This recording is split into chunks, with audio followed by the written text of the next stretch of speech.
Yes, bakunzi ba Eagle TV show turabasuje aho muherereye hose mu mpande enye zigeze igihugu cy'u Rwanda ndetse n'umujyi wa Kigali. Tutibagiwe kandi n'aba diaspora mudukurikirana umunsi ku munsi, tubahaye ikaze mu kiganiro cy'uyu munsi. Episode rero tugiye kuganira n'umusaza aduhe ubwino bw'abakera ndetse aduhe n'inama z'abakuru. Tuguhaye ikaze. Murakoze cyane. Ego watangira wibwira abakunzi bacu ba Eagle TV show kugira ngo tuganire bakuze. Nitwa Twagiramungu Moise. Nkaba ubundi banyita Kavubi. Kavubi. Yego. Nkaba ntuye rero murenge wa Muyumbu. Akagari ka Bujyujyu, umudugudu wa Yerusalemu. Ariko ubundi akaba ari mu mujyi bita Kwivi. Haruguru y'ikirenge. Yego. Ndetse ku kirenge hepfo hari ku mano, ariko umwaka ushize iryo zina turivana. Iyo aho ngaho hasimbuka habanje ku mano hagera ku kirenge hagezeho Kwivi, ku matako murahagera. Ku matako twatekerezaga iryo zina ariko dusanga atari ngombwa tugumisha Kwivi. Ubu turi Kwivi rero nto dutuye. None se ayo mazina yaturutse kuki? Kubera iki bayise gutyo? Ayo mazina rero yaturutse ku burebure bw'agasozi. Nuko barebye ukuntu n'ubusanzwe nta muko y'umuntu hera ku kirenge gakomeza ku murundi kazamuka Kwivi. Nuko bahiniraho nuko ivi twahisemo tuti uyu mujyi wacu witwa umuntu yahita yibaza ngo ku karere nakahe. Aho karere kaba akarere ka Rwamagana. Rwamagana. Hari waruvuze ngo bo bakunda kukwita banyita Kavubi. Kavubi ryavuye.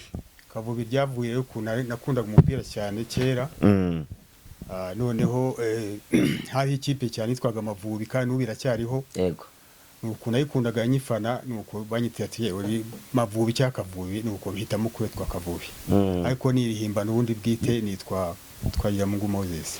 None se wakuze ufana Amavubi, n'uyu munsi uracyayafana? Nakuze nyafana cyane, ni munsi ndacyafana. Yego.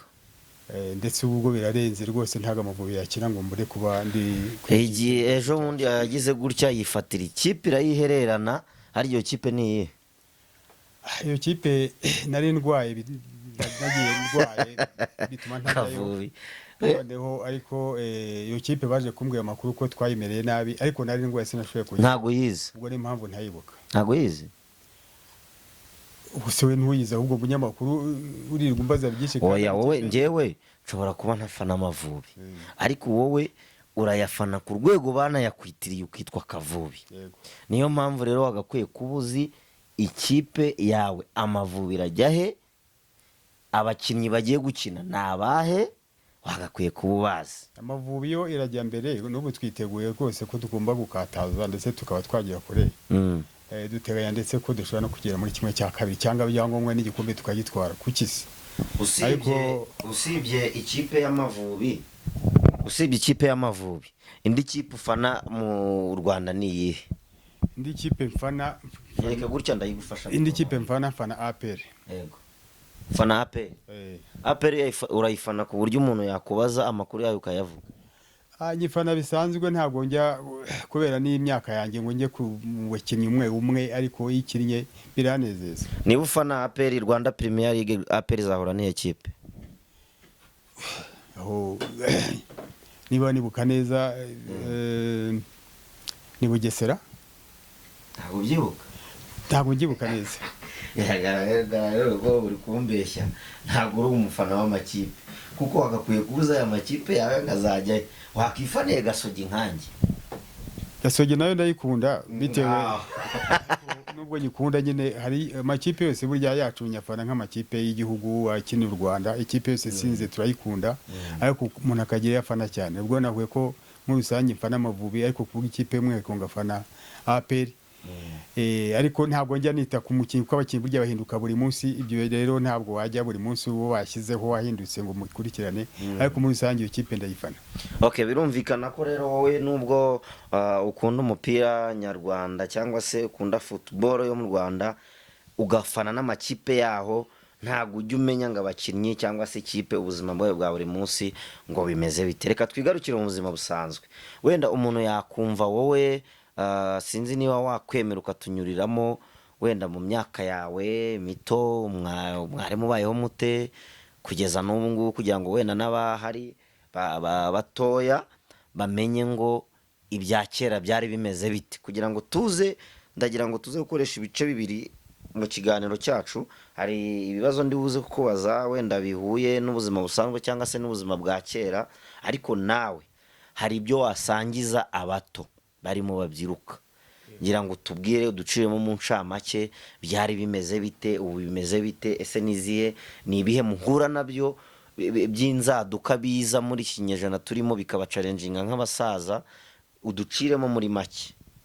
Muri make ni uko igihe cya kera cyari igihe cyiza ugereranyije n'iki gihe, bitewe ko iki gihe babyita inzaduka zigezweho zigendanye n'isuku igenda, abahanga bavuga ngo igenda ikura cyangwa se ijya mu marembera. Kera rero urubyiruko uko twakuze urubyiruko rwirinda, ari urubyiruko rufite umuco, ari urubyiruko mbese rwubaha ababyeyi. Muri iki gihe rero ubona bigenda bihinduka, ndetse ukajya ureba ugasanga muri iki gihe urubyiruko ruragenda rukora ibintu ndetse nk'abantu bakuze ba kera bikatuyobera. Kera rero hariho umuco ku buryo nta muntu wabashaga ku musore n'umukobwa ngo ubone baragenda bakurana nko mu muhanda bafatanye, cyangwa se bakore n'ibindi bintu ku mugaragaro. Niyo ndetse kera umuhungu yakundaga umukobwa, byaba ngombwa ko cyangwa se n'umukobwa yakunze umuhungu yajya kumusura ugasanga ashatse undi muntu umuherekeza kugira ngo bajyeyo, ariko umukobwa arikora akajya ku muhungu akabayo, ndetse byashaka amaro n'iminsi 3. Ugasanga ndetse n'ababyeyi iki gihe ntabwo babyitayeho cyane bitewe ko umuco ugenda usa nk'utakara. Kera rero hariho umuco mwiza ugereranyije n'iki gihe ku buryo ni byinshi twavuga, ariko nari mvuze mu ncamakeya kuko bya kera nubwo bitagaruka, ariko ni umuco ugenda utakara wari bitewe n'igihe cyangwa bitewe n'uko isi igenda. Ariko kera hariho umuco mwiza ku buryo yemwe niyo abantu bajyaga mu misa bagiye gusenga umuhungu bagendaga abantu bakajyana n'ibyo, ariko ugasanga bagenda asa nkaho bahana intera bitazanya, ariko iki gihe bagenda bafatanye bikatuyobera. Wego ubivuzeho, ngira ngo wenda ubidusobanurire neza mu buryo bwimbitse. Uvuze ko abubu bagenda bafatanye amaboko cyangwa se umukobwa agasura umuhungu, mu gihe cyanyu bitakorwaga.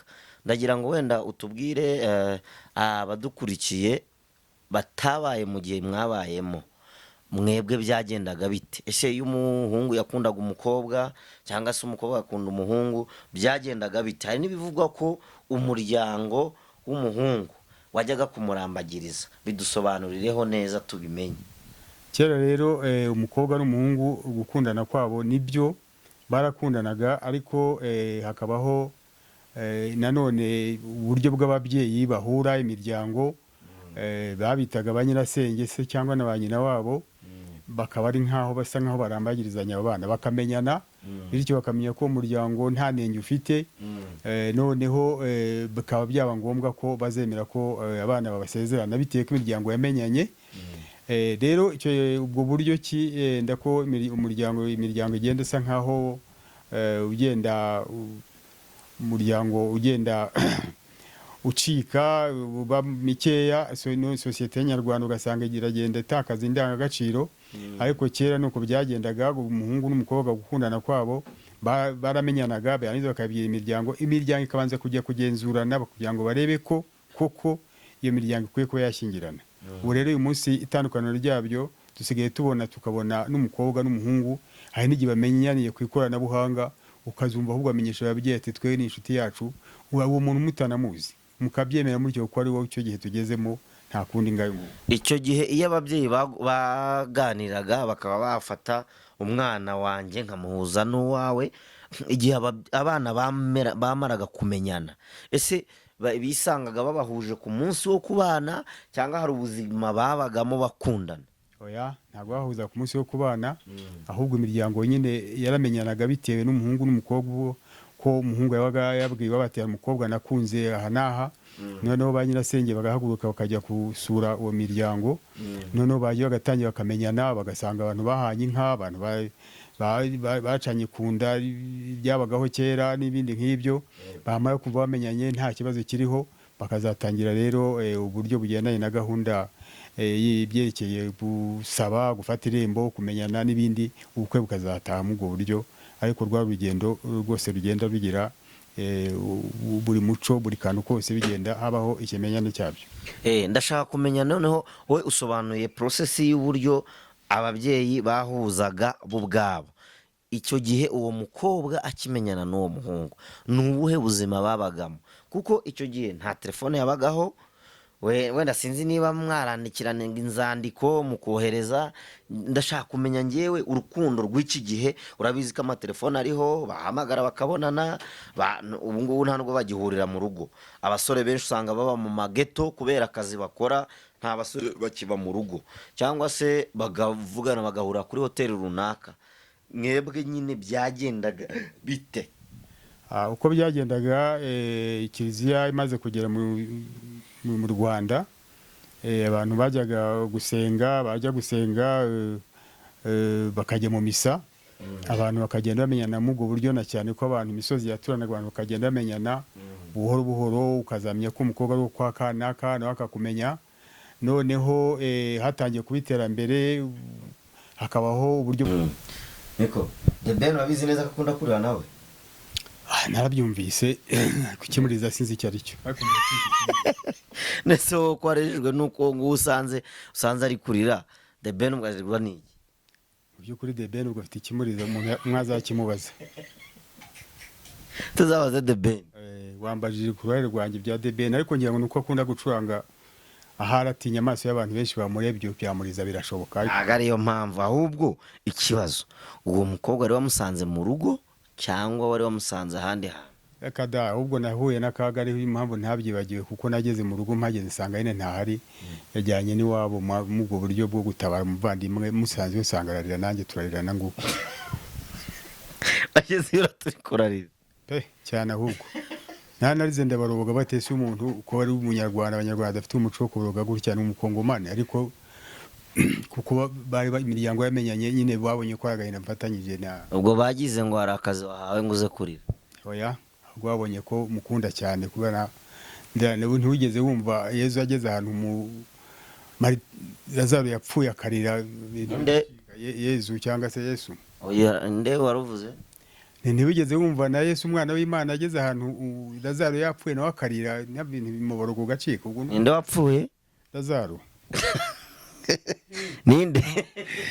Ni umuntu bitaga Betaniya, ariko ni Parisi, ntabwo niba izina rye, ariko ni umugabo wari utuye Betaniya. Oya, ni Lazaro. Se nibuka izina rye bwite? Ni iryo ngiryo pe. Niba waryemeza, ariko ubwo ndibagiye bya gisaza, wenda ntumbaze. Oya, ni iryo. Lazaro yarapfuye? Ariko ntiyanapfuye, kuko yarazutse, Yezu yaramuzuye, baraho. Ni ikivejuru. Ubu ni muzima rwose. Turamusoje hari Lazaro ikivejuru. Reka dukomeze ku bibazo. Ninde wakwigije kubabarira mu buzima bwawe? Umuntu wanyishe kubabarira nabihereye mu muryango, uhereye kuri sogokuru, Rwahamuga, komeza kuyamenya ko barababariraga mu buryo bukomeye. Tubwira igisogokuru cyawe cyangwa se umuryango wawe ivuga. Nizwa Twagira mu ngumo yize, nkaba ndi mwene Rwahama Rwamurima Rwabutogo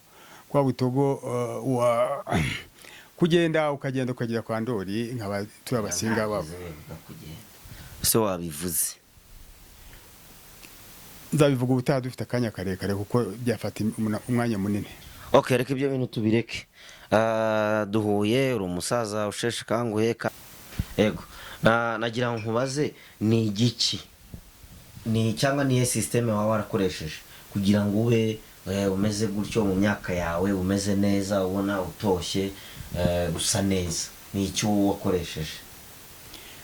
Cyambere nakoresheje ibijyanye n'imirire, cyane cyane kurya umutsima, nka kera hakiba isogi, tukarya isogi, ibishyimbo by'inkago bidafite amavuta menshi, nkanywa n'amazi menshi, cyakora nkavangamo n'akagwa kera kakiri kazima kakiriho gakeya, ubundi nkanywa amata mu buto bwanjye menshi, kuko twari dutunze, twari abatunzi.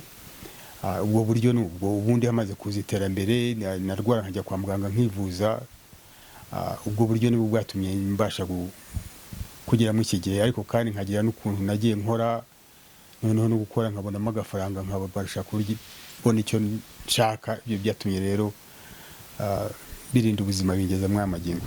Tugarutse inyuma gato, wavuze ngo hari umukobwa wakurijije uraturi kurarira. Uwo mukobwa niwe mwabanye? Uwo niwe twabanye, nta wundi. Niwe mubana? Okay. Ngise ngira amatsiko yo kuzabasura nkamureba tukazaganira nawe. Tukiri aho ngaho,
yego wari utubwiye ko ababyeyi iyo bamaze guhuza abana bigenda bite ngo kominikasiyo yabo nyine igerweho, babonana gute, bigenda bite?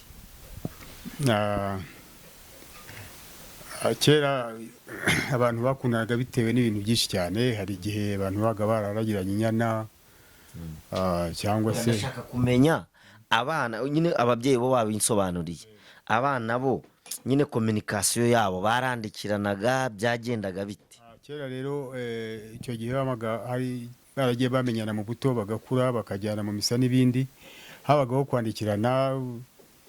Niko kwari kuriho, umukobwa akandikira umuhungu cyangwa se umuhungu akandikira umukobwa agapapuro, bakagashyira ku gakenyeri, bakagasatura bagashyiramo.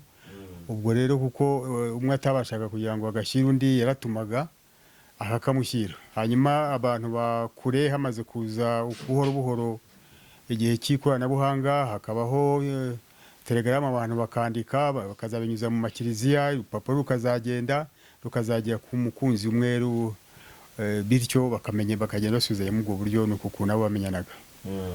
Hanyuma reka tugere wenda mu gihe cy'ubu ngubu, wowe nkawe wabaye muri ibyo bihe ukabikompara n'ibihe bya kera, ubona itandukaniro ririmo ririhe? Itandukaniro rikomeye ndetse ririmo, umuntu ashobora kuvuga ko ari ikirere kirekire.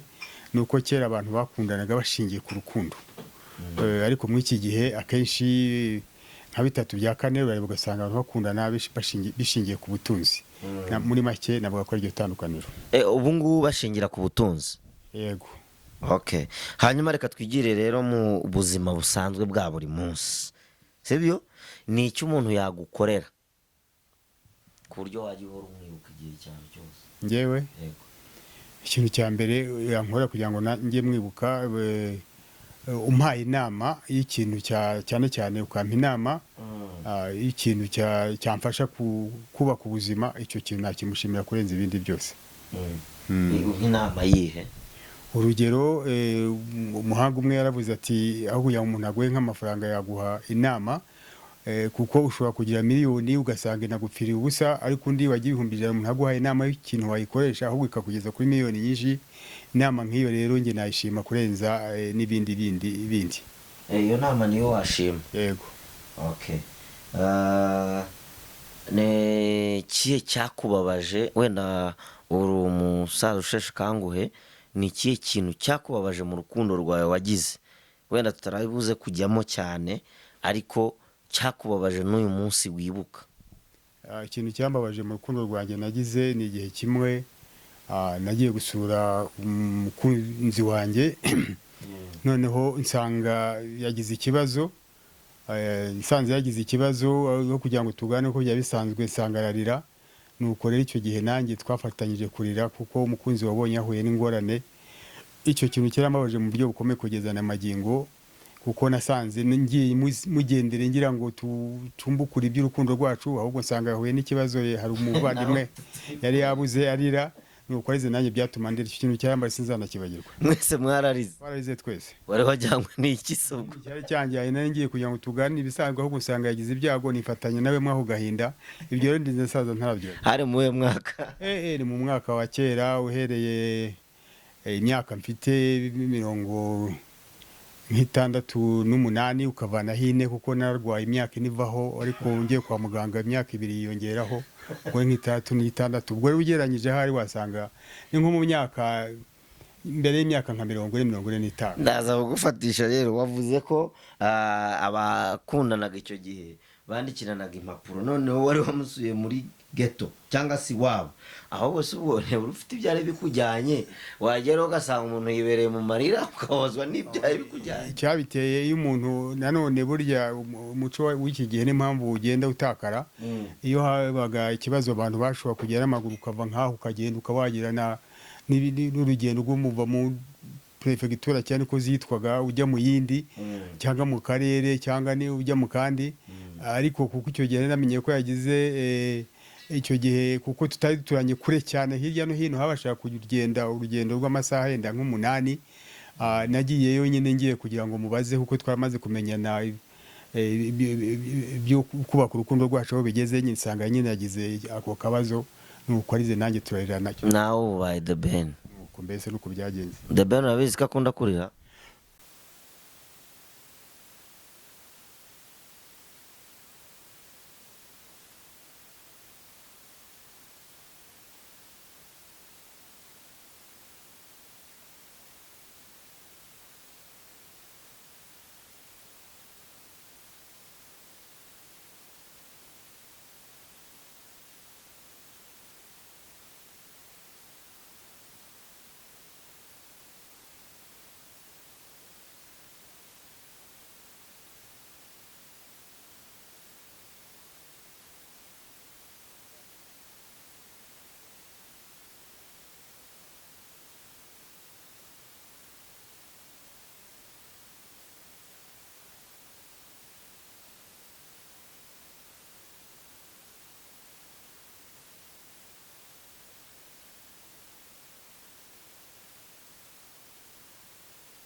Yego nari nkubwiye ko ndakubona uri umusaza usheshe akanguhe.